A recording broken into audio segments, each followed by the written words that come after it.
நீ நான் காதல் சீரியல்ல இனிய எபிசோட பொறுத்தளவு பார்த்தீங்கன்னா, நம்ம நெனச்ச மாதிரியே தாங்க நடந்திருக்கு.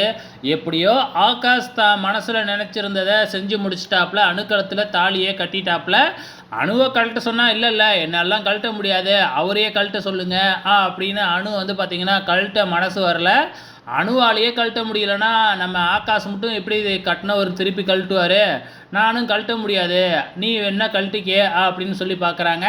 ஸோ ஆனது ஆகிப்போச்சு. ஸோ இதுதான் நடக்கணும்னு விதியாட்டுக்கு அப்படின்னு சொல்லிட்டு நம்ம ராகவும் அபியும் சேர்ந்துக்கிட்டு 2 பேத்தையும் அபியோட வீட்டுக்கு அழைச்சிக்கிட்டு போகிறாங்க.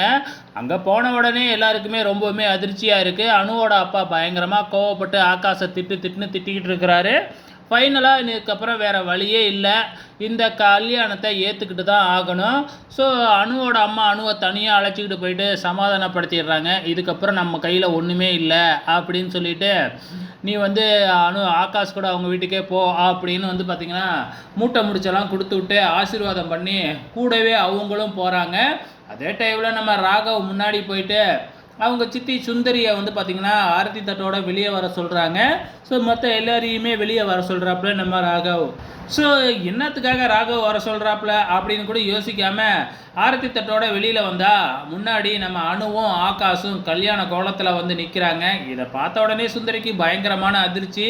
அதே இடத்துலையே தட்டை கீழே போட்டுடுறாங்க. ஸோ நாளைக்கு என்ன நடக்கும்னு நமக்கு தெரியும். வெயிட் பண்ணி பார்க்கலாம்.